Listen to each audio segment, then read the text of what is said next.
Las 7, como todos los días, para revisar las 5 noticias más relevantes del día. ¿Qué tal, Viviana? ¿Cómo estás, Mario? Muy bien. Bien, nuestros invitados hoy, los congresistas Rolando Riategui de Fuerza 2011 y el congresista Víctor Andrés García Belaunde de Acción Popular. Vamos entonces de inmediato a conocer las 5 noticias que vamos a comentar hoy. La primera información: solo un día después de haber sido trasladado al penal Virgen de la Merced de Chorrillos, Antauro Humala fue retornado a la base naval del Callao. La seguridad, la disciplina y la gravedad de sus delitos fueron los motivos mencionados por el INPE. La segunda, el premier Jiménez y la ministra de la Mujer, Ana Jara, tomaron distancia de la opinión de Mario Vargas Llosa en contra de un eventual indulto al expresidente Fujimori. El primer ministro en particular se sintió obligado a aclarar que tales declaraciones no son vinculantes. La tercera información: estudiantes, docentes y trabajadores de la Universidad San Marcos y otras casas de estudio se concentraron en la Plaza San Martín con motivo de la Marcha por la Paz, en rechazo al terrorismo y sus organismos de fachada. La cuarta, la comisión especial que debía seleccionar a los candidatos para la Defensoría del Pueblo y las plazas faltantes del Tribunal Constitucional y el directorio del BCR acordó pedir al Pleno 60 días útiles más para cumplir con su tarea. La quinta información: la canciller colombiana María Ángela Holguín señaló que el gobierno de su país estudiará a fondo el fallo de la Corte de la Haya sobre su diferendo con Nicaragua, lo que no quiere decir que no vaya a ser acatado.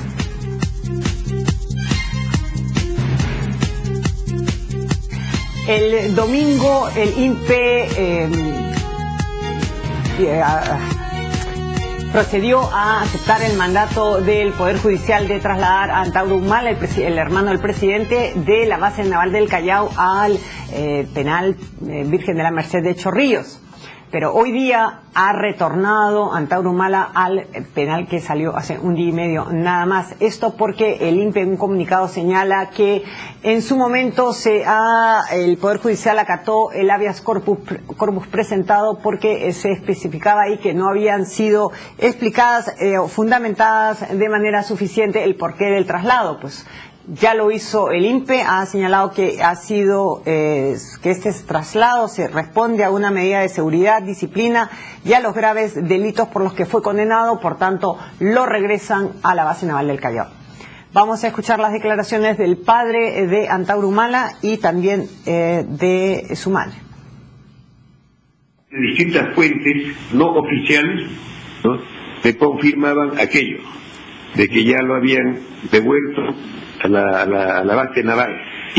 Pero ahora lo que está ocurriendo es que burdamente se está hablando de esa sentencia, de ese mandato judicial, ¿no?, y le están devolviendo, ¿no?, a las horas, antes de las 24 horas. O sea, antenoche no ha dormido Antauro y tampoco anoche. Deben haber fabricado otra resolución como hicieron la vez anterior para trasladarlo injustamente a la base naval. No ha cumplido Pérez Guadalupe con haberlo trasladado a ese penal. Lo han trasladado a un local cerca a la Virgen de la Nieve, que están separados por una pared, otro que es del ejército. O sea, hasta sádicos son, como diciendo, miren, este es el poder que tenemos. Entonces acá estará pues la ministra de Justicia, Jiménez Mayor. Pérez Guadalupe es el ejecutor, podríamos decir, es el peón ahí, el que cumple órdenes. Congresista, la madre de Antauro califica hasta de sádicos a quienes han procedido con esto que ellos es como una especie de burla. ¿Usted cree que es una lucha de poder, es decir, entre el Ejecutivo y las decisiones que se toman por parte, por ejemplo, del INPE y el Poder Judicial? Buenas noches, Viviana. Buenas noches, Mario. Víctor Andrés, buenas noches. Bueno, yo creo que esta es por primera vez se ve una ilegalidad y sobre todo una arbitrariedad de parte del gobierno. No interesa el preso realmente, pero las decisiones del Poder Judicial tienen que ser acatadas. Estamos en un Estado de Derecho. Bueno, fueron acatadas. No, pero es una leguleyada, pues. O sea, yo te acato un ratito y después te mando otra vez a la prisión que estabas, ¿no?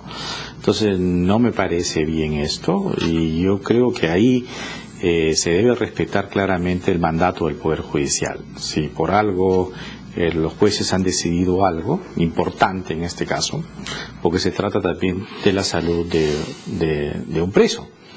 Entonces, si tú vas a comenzar a tratar en todo momento de que las decisiones judiciales le voy a encontrar un resquicio para no cumplirla, estamos muy mal.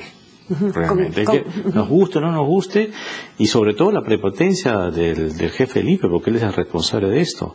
Yo recuerdo, incluso ya nos tenía acostumbrados cuando a una pregunta de los periodistas de Radio Programa del Perú, calificó como esto si fuera un pedido de Movadef. O sea que no está bien. Yo creo que el señor Pérez Guadalupe se está equivocando acá, y yo creo que hay que respetar las resoluciones judiciales. Congresista García Belaúnde, es decir, el Poder Judicial argumentó que había sido el traslado arbitrario, irregular. Ahora el INPE responde, bueno, ya que no lo fundamentamos bien, se lo fundamentamos ahora. Fue por esta y esta otra razón, así que regresa al lugar donde lo habíamos destinado en principio. Bueno, primero, yo no conozco la sentencia. No sé si se ha publicado o no. Yo no la conozco, no la he leído, no sé lo que dice la sentencia. Si la sentencia dice que está más fundamentado el traslado y ya se fundamentó, bueno, ya se fundamentó, y no creo que haya problemas de plazo, si es 24 horas más o 24 horas menos.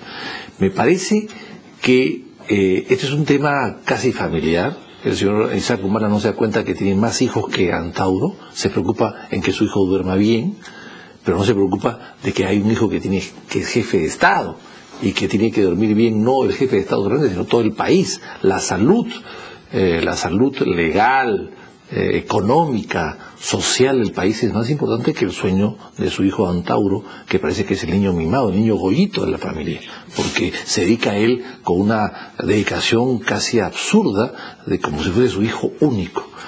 Ahora bien, no entiendo cómo un juez puede meterse en este tipo de cosas, de decir que está mal aquí y está mal allá, y meterse en el traslado y en la seguridad de los detenidos en general. ¿El juez ha ido a la base naval? ¿El juez puede evaluar la seguridad que tiene el preso? ¿Puede evaluar el otro penal? ¿Puede decir que un penal es más seguro que el otro? ¿Que un penal debe estar mejor que el otro?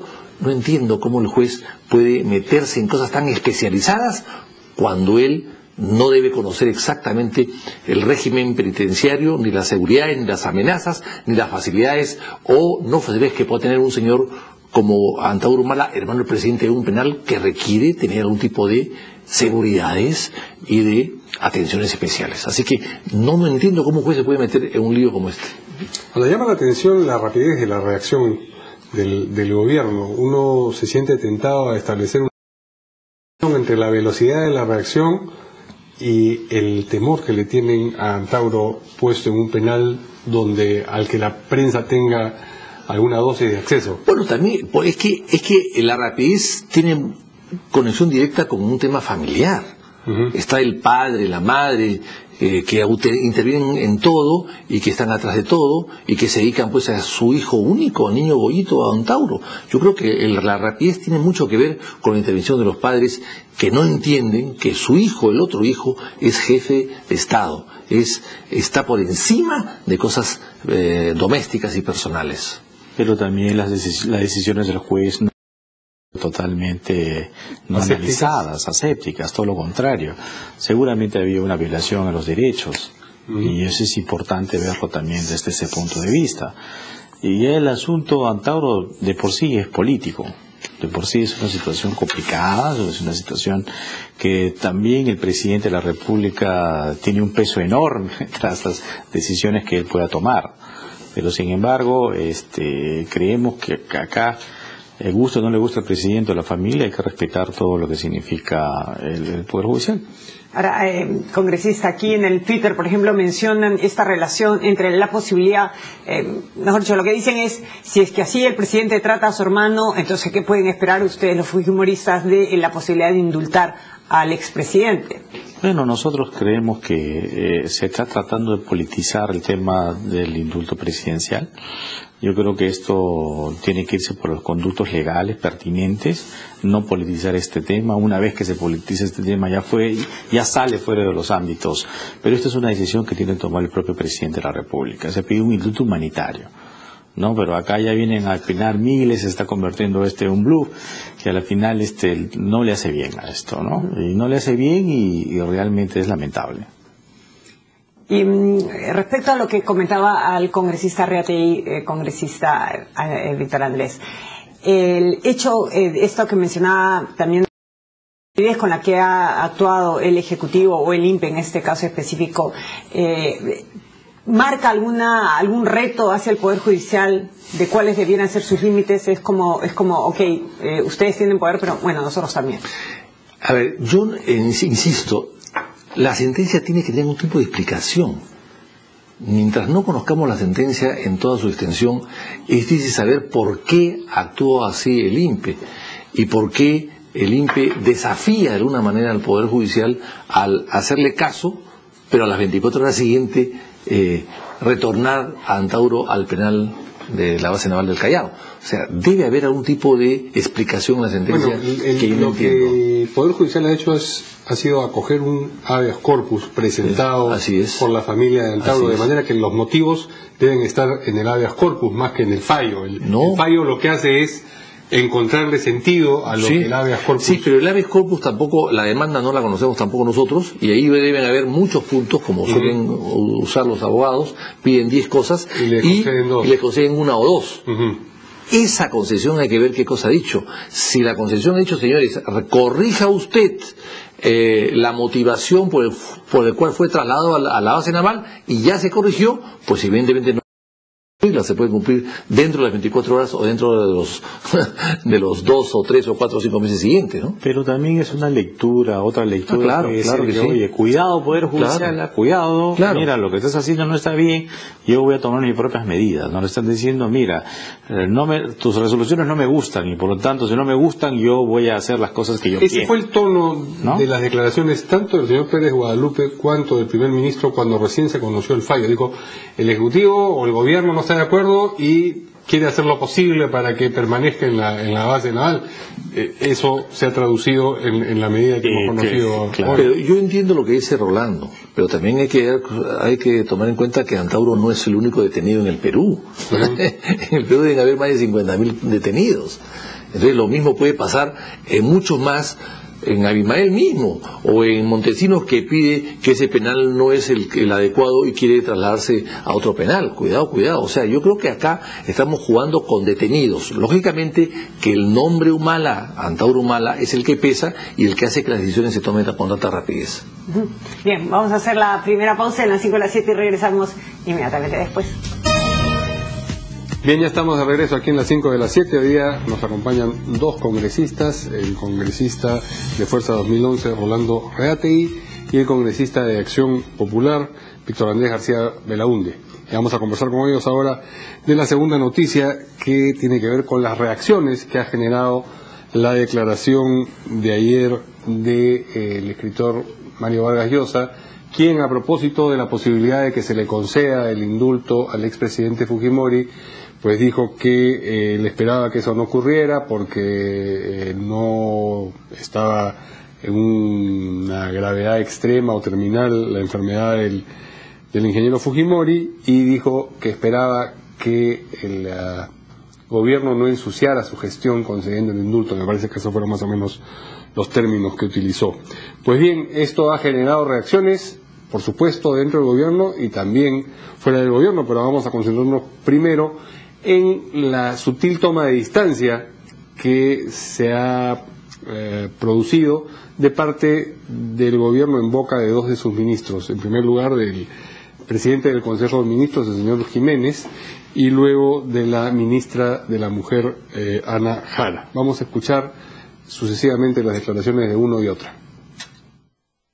Nosotros estamos trabajando a nivel técnico. Nosotros hemos encargado este asunto a la Comisión de Derechos de Gracias Presidenciales del Ministerio de Justicia, y entiendo que esta entidad va a hacer un trabajo de análisis jurídico y técnico en relación al pedido formulado, ¿no? Yo creo que más allá de eso, las declaraciones de cualquier ciudadano, en este caso del doctor Mario Vargas Llosa, que siempre es importante, son declaraciones que hay que, digamos, considerar considerar solamente en el aspecto de quién es el que las emite, pero no son vinculantes en relación al pedido. En algún momento señalé que, tratándose del indulto de carácter humanitario, lo que opinemos los demás, es decir, quienes no son el presidente de la República, Ollanta-Humala, habida cuenta que esta es una prerrogativa constitucional del primer mandatario, salimos sobrando. Las declaraciones de terceros salen sobrando.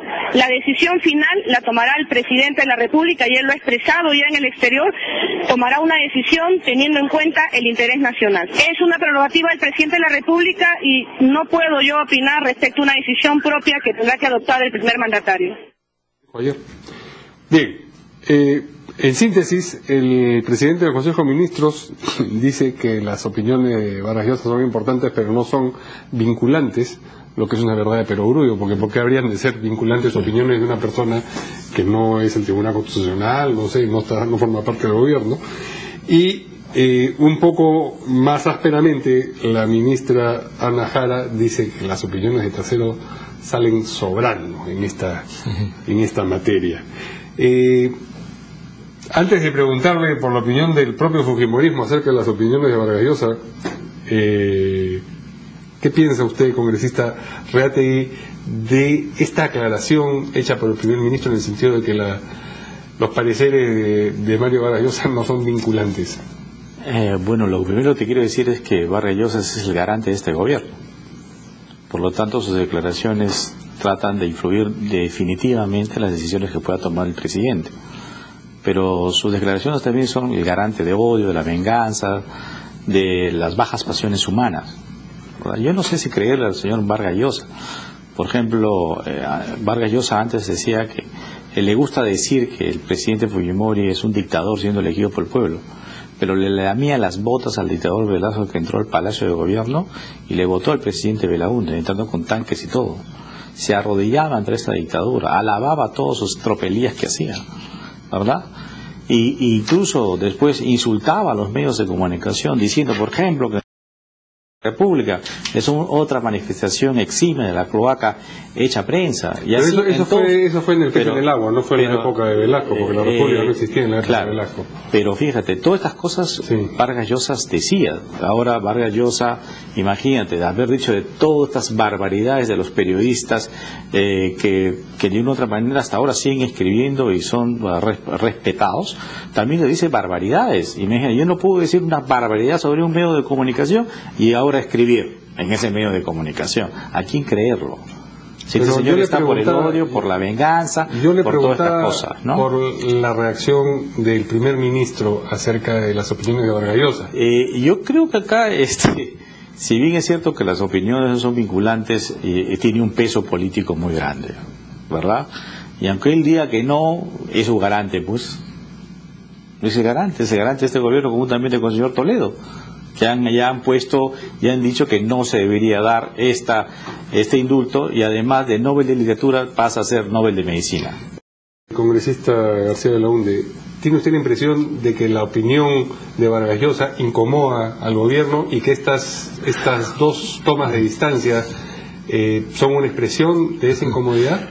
Bueno, las declaraciones del ministro que dice que sus declaraciones no son vinculantes son graciosas. Son muy graciosas.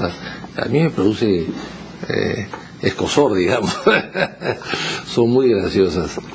Pues nunca serán vinculantes, pues, ¿no? Serán vinculantes para su novela, que debe estar escribiendo ahora. Pero mientras no sea autoridad, imponer sus decisiones nunca serán vinculantes. Y nunca ha sido autoridad en el Perú, que yo sepa. Ahora bien, Vargas Llosa es un hombre que suele decir este tipo de cosas. Ha estado en Argentina y ha criticado a la Kirchner. Ha estado en Venezuela y tuvo sus problemas con Chávez. Hace poco, siendo él, le han conseguido la nacionalidad española por amistades y por servicios distinguidos, a través de un pedido del propio rey de España. Lo ha criticado el rey de España cuando se fue de cacería. Claro, no se metió con la amante del rey de España, solamente con su lesión a la cadera por haber cazado elefantes en el África. Entonces, ha estado también en España hace poco y ha criticado a los catalanes de nacionalistas absurdos, o retrógradas, o antihistóricos. Entonces, él suele decir lo que cree, lo que piensa. y parece que eso le ha dado éxitos siempre, no de ahora, siempre. Y él rompió con Fujimori, a quien apoyó el 5 de abril del año 92. A partir de ahí, Fujimori terminó para él porque, según él, entró pues a una senda no democrática, ¿no es cierto? Y luego vinieron todos los casos de corrupción que conocemos. Así que él ha sido muy crítico de Fujimori desde aquella época, no de ahora. Y por lo tanto, y salió a defender o a votar por Humala, con el cual no tenía nada que hacer, porque no quería votar por Keiko Fujimori. De tal manera que yo creo que no podemos extrañarnos de su declaración y no podemos criticarla porque es parte de lo que siempre ha hecho en su vida. Criticar lo que no parece que está bien y alabar lo que cree que está bien. ¿Y no le parece criticable las opiniones de más bien de la ministra de la Mujer, Ana Jara? Porque a mí me sorprende que ella diga las opiniones... salen sobrando las opiniones de terceras personas. Ella decide quién puede opinar y quién no puede opinar. Es decir, los peruanos estamos a puertas de una decisión importante respecto al futuro del expresidente, porque esto va a provocar polarizaciones. Y ella dice, bueno, aquí nadie opina, solamente opina el presidente y se acabó. No pues, o sea, los ministros pueden opinar. El ministro de Justicia... No solo el ministro, los políticos, los periodistas. Yo creo que todos van a opinar sobre el luto de Fujimori. Que la decisión final la tome el jefe de Estado es diferente. Él sola la puede tomar, pero estoy seguro que antes de tomarla va a consultar con muchísima gente y sobre todo de su entorno, sus ministros, sus asesores, etcétera. O sea que yo no dudo que el presidente vaya a consultar. Ahora, ha dicho la ministra, que el presidente ha dicho, no le he escuchado esa parte, que va a ser una decisión de interés nacional. O sea, significa que no va a tomar en cuenta el luto humanitario, si está bien o mal de salud. Él lo va a tomar de acuerdo al interés nacional. Eso significa al interés político del momento. Correcto. Y bueno, eso es lo que nos ha comunicado. Congresista Arrate, ¿a ustedes los fujimoristas les fastidia, les molesta, les incomoda para la solución respecto al indulto que los periodistas, los políticos opinemos sobre esto? No, de ninguna manera. Yo creo que así sean agresiones o... Incluso me quedo con las declaraciones del presidente Correa, ¿no? Que dice que él nos tiene acostumbrado a Vargas Llosa a hablar de tonterías, ¿no?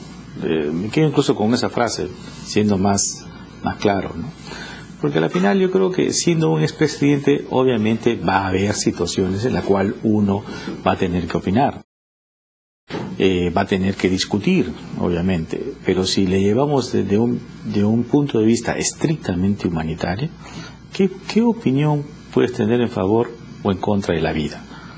¿Verdad? Yo creo que ese tema, si uno ve a un paciente que está en una situación complicada, en una situación de un cáncer detectado y que es recurrente y que los médicos de cabeza y cuello del Instituto Nacional de Enfermedades Neoplásicas han dado declaraciones y todavía resoluciones contundentes sobre esto, entonces la familia del presidente Fujimori ha pedido este indulto humanitario. Pero ¿cómo han recibido ustedes, por ejemplo, lo que mencionaba el congresista García Belaúnde, que el presidente ha señalado que la decisión se tomará de acuerdo al interés nacional? Eso es alejarse completamente de la parte médica y más bien restringirla a un tema político. ¿Son declaraciones de la ministra? No, del presidente. O sea, el presidente ha dicho que la decisión final se tomará de acuerdo al interés nacional. Es decir, se ha alejado de la parte del indulto humanitario. Bueno, pero en todo caso será de él su responsabilidad, porque él cae en este peso de la responsabilidad del indulto humanitario, ¿no? Si él considera que no es necesario, no le va a dar, pero lo peor es que en este punto él comience a alargar y termine su mandante y no diga ni sí ni no, y estemos en estas discusiones que en nada ayuda realmente, y de repente el paciente ya se puede haber muerto, como ha sucedido con muchos pacientes más que se han muerto, que han pedido con anticipación un indulto humanitario, y esta es una grave responsabilidad de quien realmente gobierna un país, porque tú no puedes dejar morir a un preso dentro por una situación de carácter humanitario, y esto ha sucedido ya en varias oportunidades acá. Por eso ahí va, que vaya por el camino correcto. Yo creo que esto va a ser importante. Y no es un interés nacional. Fujimori, una vez que le den indulto, se irá a su casa y punto. Bien, vamos a una pausa. Estamos ya de regreso con las 5 y las 7 de nuestros invitados hoy, los congresistas Rolando Riategui y Víctor Andrés García Belaúnde, y pasamos a conversar respecto a la tercera información de hoy, y es la marcha organizada por la Universidad San Martín en la que San Marcos, perdón, en la que se pronunciaron los estudiantes en contra de los movimientos como el Movadef, en contra del terrorismo. Fueron numerosos los estudiantes, pero no solamente numerosos grupos de esta casa de estudios, sino de otras universidades como la Católica, y se concentraron en la Plaza San Martín. Uno de los presentes también en la ceremonia que llamó la atención fue el ex embajador de Argentina, el señor Lynch. También estuvo en la marcha el congresista Díez Canseco, y una de las anécdotas fue que los estudiantes, un grupo de estudiantes protestaron contra el rector, contra la gestión de Pedro Cotillo. Esto motivó una discusión entre los mismos estudiantes, pero terminó triunfadora la posición de que esta marcha era por la paz y que en eso debía concentrarse todos los esfuerzos. Aquí algunos tuiteros congresistas me dicen que por qué no hubieron ningún parlamentario presente y representando pues este poder importante en una protesta en contra del terrorismo. Bueno, yo creo que acá esto es un tema importante, la marcha por la paz. Toda vez que cuando se enfrentó al terrorismo, las universidades en esa época, en la época de los 80, estaban pues atiborrados de esta gente que habían tomado por asalto casi todas las universidades del Perú. Sendero Luminoso estaba ahí, hacía lo que quería y deshacía en la toma de decisión a estas universidades. Y de ahí salían todo la data, la documentación y sobre todo el entrenamiento de los terroristas para ir a hacer daño a toda una sociedad, a todo el Estado peruano. Entonces, cuando se le sacó de todas las universidades del Perú, realmente fue un alivio. Ahora vemos que esta marcha de la paz con positivo es de estudiantes. Nosotros no hemos querido intervenir ahí porque creemos que las universidades no se deben politizar de tal manera, sino rechazar actos de agresión contra el terrorismo. Hay que hacer un claro deslinde contra el terrorismo. Me parece muy bien que los estudiantes hacia la paz y no al terror.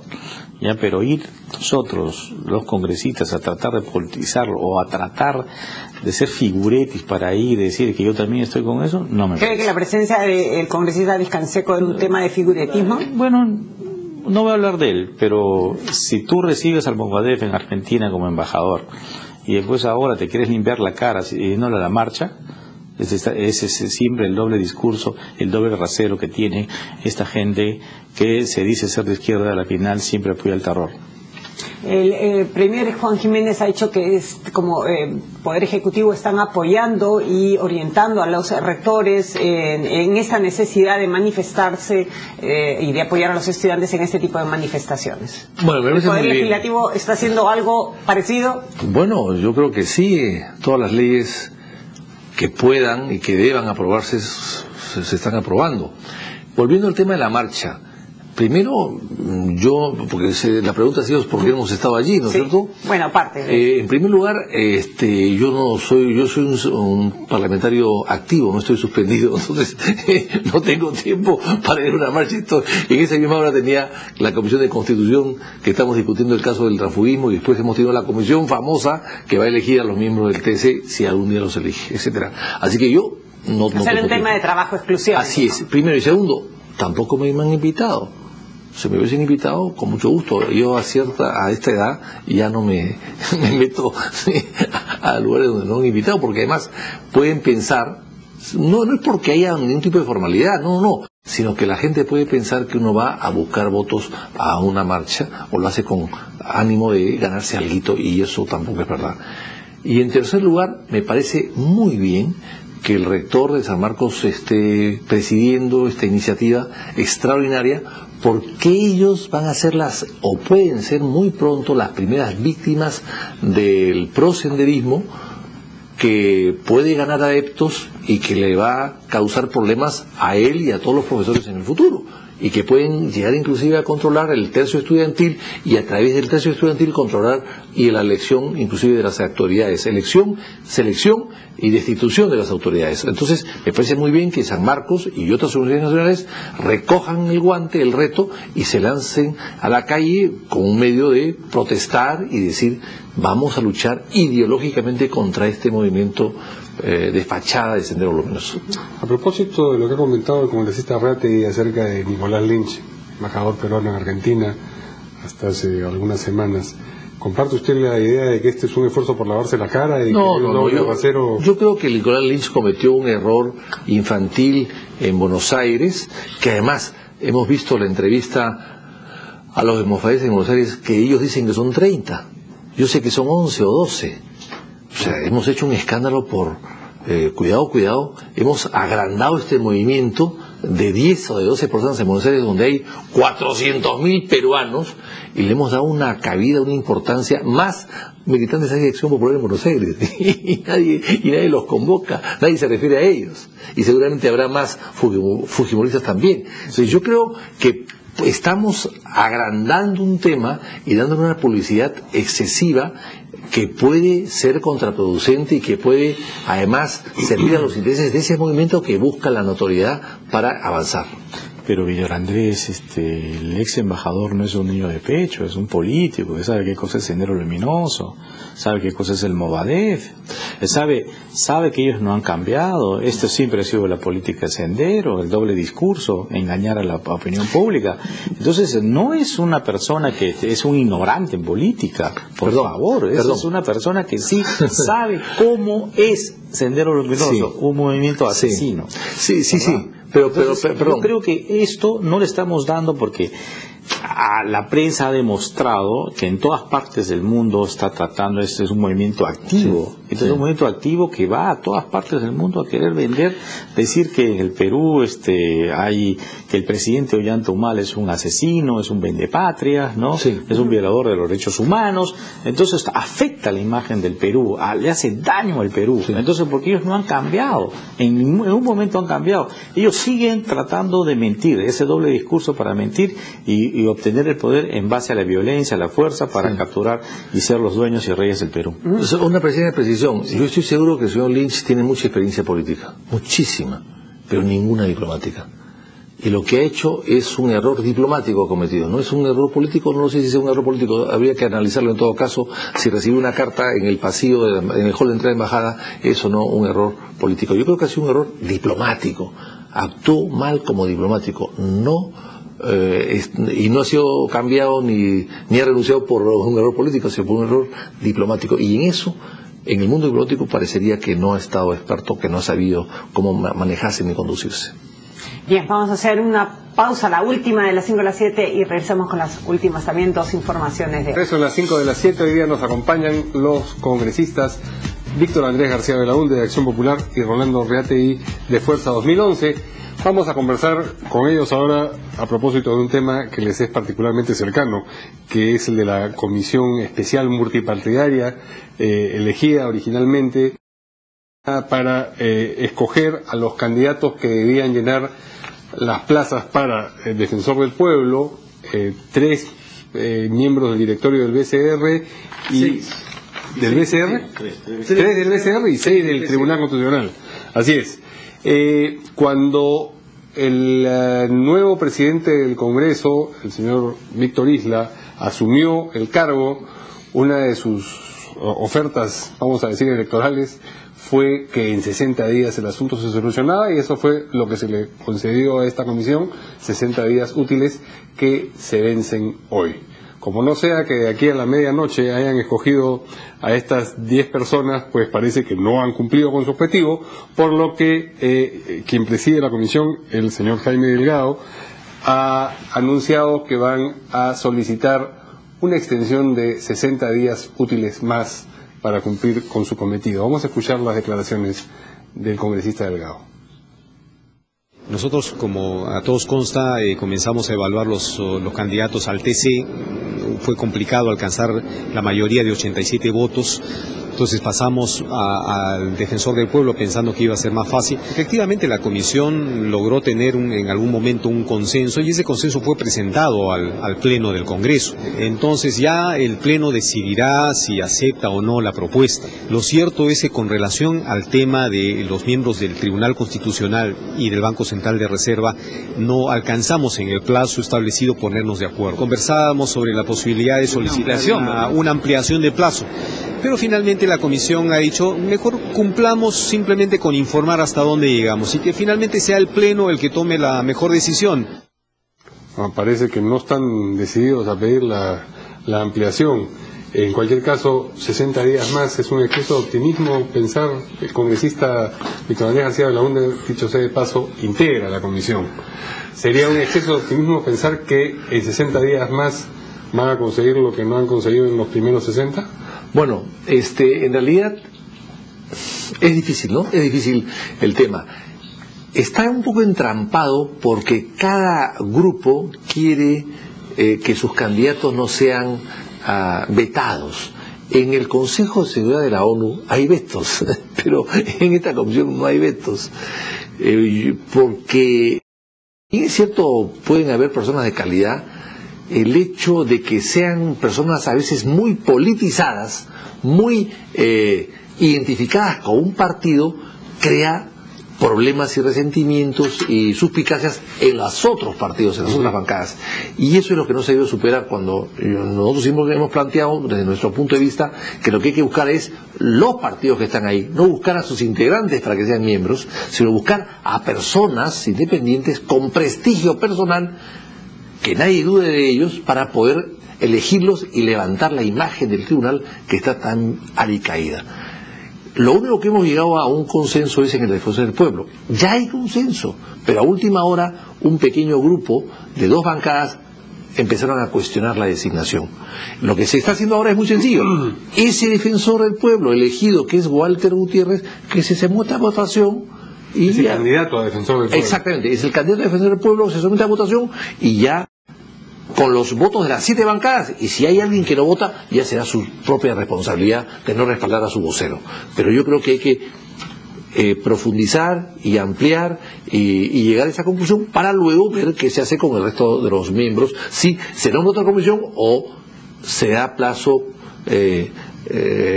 prórroga a la que actualmente existe. Como decía Ratti, ¿usted comparte la idea de que ya debería votarse si el señor Gutiérrez accede o no accede a la Defensoría del Pueblo? Yo creo que sí, pero antes quiero hacer una autocrítica, ¿no? Del Congreso de la República. No puede ser que el Parlamento Nacional no pueda llegar a acuerdos mínimos. No puede ser que teniendo tanto tiempo no puedan llegar a un consenso, ni siquiera con un nombre.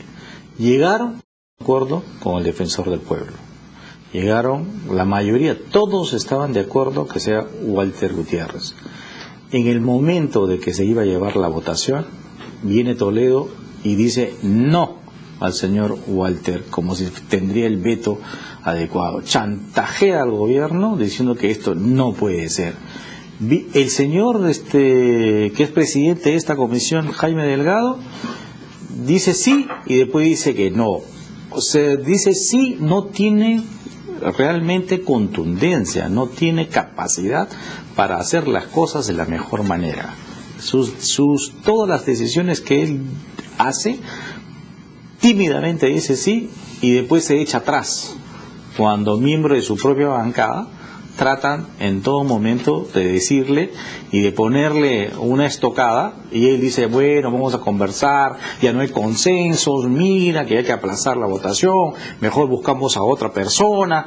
Es decir, me parece inaudito que esta comisión no haya tomado la decisión de ir al voto. Quieras o no, el señor Walter Gutiérrez no se puede estar manejando la imagen de una persona, quien fuese, ¿no? Maltratándola, y si se va al voto, no salió pues.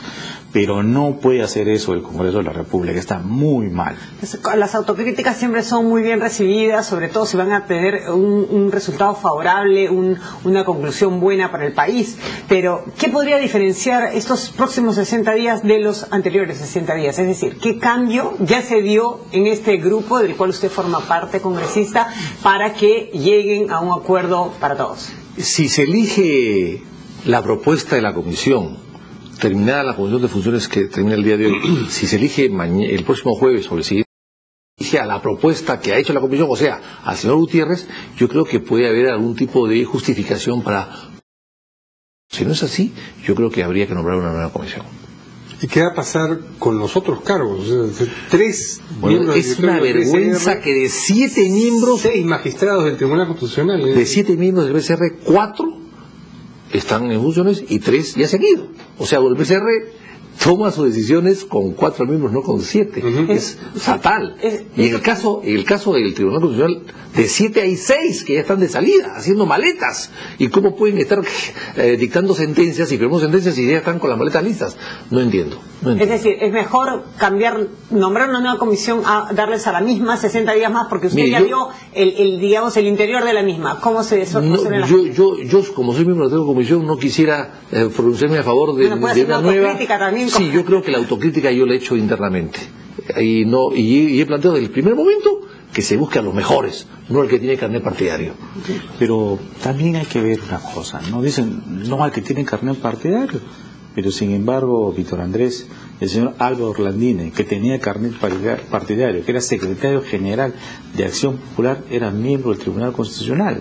O sea, para que ustedes sí vale los que tienen su carnet de Acción Popular y no vale los que tienen el carnet de otro partido. Entonces, está muy mal. A ver, yo con el aprecio que le tengo, Rolando, quiero precisar. Primero que, muy cortito, porque falta todavía una pregunta. Correcto. No era secretario general del partido en ese momento. Fue una cosa excepcional, y porque Alba además es un gran jurista. Ha hecho 2 códigos, el Código Civil y el Código Penal. Rolando Sousa también es gran jurista. No, yo no dudo de Sousa tampoco, yo no dudo de Sousa, no está en duda de acá de Sousa. Pero Alba fue una excepción que confirma la regla, y además es un hombre sobresaliente y autor de muchas leyes, y además un hombre de mucha producción jurídica, de tal manera de que me parece que no es un buen ejemplo tomarlo él en cuenta para esto. Bien, vamos a pasar y se refiere a las declaraciones de la canciller de Colombia, la señora María Ángela Holguín, quien ha dicho que el fallo de la Corte Internacional de Justicia de La Haya, que ha trazado nuevos límites marítimos entre su país y Nicaragua, debe ser estudiado a fondo. Ella dice, hasta no estudiarlo a fondo no va a haber un pronunciamiento mayor. Y ha aclarado que el gobierno, esta posición no indica que no vaya a ser acatado el fallo. Esas son sus palabras. Dice que es un momento difícil para el país y no es momento para ver quién tiene la culpa de este resultado. Pero quien ha ido aún más allá es el expresidente colombiano Álvaro Uribe. Él ha dicho que es inaceptable la decisión de La Haya, que el fallo debe rechazarse. Ningún país acepta un despojo menos de 75.000 kilómetros cuadrados de mar. También manifiesta que las cortes internacionales no están instituidas para derrocar la soberanía de una nación, en este caso Colombia. Por ser usted hermano de uno de los principales protagonistas de lo que enfrentará el Perú en La Haya, seguramente conoce el intríngulis y seguramente ha intercambiado opiniones respecto a lo que esto podría significar para el Perú. Así es. Bueno, por ser hermano no significa nada, porque el conocimiento no se hereda ni se contagia por linaje de sangre, ¿no? ¿Verdad? Pero lo interesante, yo creo, de este fallo, primero lo que ha dicho Uribe no tiene importancia porque están en pleito con Santos y están viendo a ver quién es más duro que el otro, ¿no? Pero lo de la Cancillería sí es interesante, que lo van a estudiar y al final lo van a tener que respetar. Lo interesante de este fallo es que se han empleado criterios que usa el Perú para su demanda, para resolver el tema de Colombia con Nicaragua. No se refieren a las islas. Las islas las tiene Colombia en posesión desde que era Colombia. Panamá era parte de Colombia y están frente a Panamá en realidad, más que frente a Colombia. Y Panamá era parte de Colombia. Pero eso no está en discusión ni eso se ha cambiado. Pero sí el mar, que es un concepto mucho más nuevo, y no han reconocido actos propios, que es lo que Chile dice que el Perú ha reconocido, actos propios, que es la defensa de Chile para rebatirle al Perú. Luego, por supuesto no hay islas, y luego ha resuelto el tema de acuerdo a los criterios de equidistancia y de equidad, que son los criterios peruanos para el tema de La Haya nuestro. Entonces yo creo que estas dos cosas nos alienta a pensar de que nosotros vamos a tener una resolución bastante favorable. Es decir, a diferencia de lo que el ex canciller, su hermano, dijo, que no debemos basarnos en la resolución entre Nicaragua y Colombia porque no tiene ninguna relación con el Perú, hoy por hoy, que sabemos que el fallo ha sido favorable para Nicaragua, ahora sí, podemos inducir que va a ser favorable también para nosotros. Yo no lo doy, yo puedo hablar con más libertad probablemente que él, ¿no es cierto? Pero yo creo que el tema, no sé cuándo declaró eso, pero en todo caso las creaciones no tienen por qué ser iguales, de ninguna manera, ¿no? Pensamos diferente también en muchas cosas. Lo que quiere decir que el criterio peruano es que los actos propios, primero que los tratados se firman específicamente, un tratado o un convenio de pesca entre Perú, Chile y Ecuador, y Perú y Ecuador ya han firmado su propio acuerdo, no es vinculante ni es un tratado de límites. Primero, eso es lo que hay que distinguir. Segundo, los actos propios, es decir, la posesión del mar que tiene Chile hasta el día de hoy, que son actos propios reconocidos por el Perú, no valen. Con Colombia y Ecuador y Nicaragua no valen. Y en tercero, lo que ha hecho la Corte es respetar los límites de tierra, pero no los de mar, que los ha cambiado. Y ha dicho, señores, acá se ha aplicado la equidistancia y la equidad, que son los criterios que el Perú está usando para poder tener presencia y recuperar el mar que ha perdido frente a las costas de Tacna y de Moquegua. Pero también es peligroso las declaraciones de la ministra de Relaciones Exteriores de Colombia, porque las resoluciones de La Haya hay que aceptarlo. ¿Te imaginas que salga una resolución a favor o en contra del Perú? También nosotros vamos a decir, vamos a analizar y estudiar para ver si aceptamos o no aceptamos, ¿verdad? Eso es peligrosísimo. Yo creo que ya se le ha criticado incluso al presidente Santos por ir a negociar con terroristas en La Habana, cuna del autoritarismo. Entonces, aquí tenemos que ser conscientes. Creo que estas cosas hay que tomarlo de la mejor manera, sin apasionamiento, porque todos estamos de acuerdo con el Perú en la demanda que hizo Perú ante La Haya, lo apoyamos todos los peruanos, ¿no? Pero creemos también que Colombia, por encima de todo, debe respetar este fallo de la Corte de La Haya. Y debe haber un pronunciamiento expreso de ese acto de por aceptarlo. supuesto que sí. Bien, les agradecemos mucho su presencia aquí esta noche a los dos congresistas, Víctor Andrés García Belaúnde de Acción Popular, Rolando Reategui de Fuerza 2011. Eso ha sido todo por esta noche aquí en las 5 de las 7. Les agradecemos su atención y lo dejamos con Javier Ávila en la Central de Informaciones.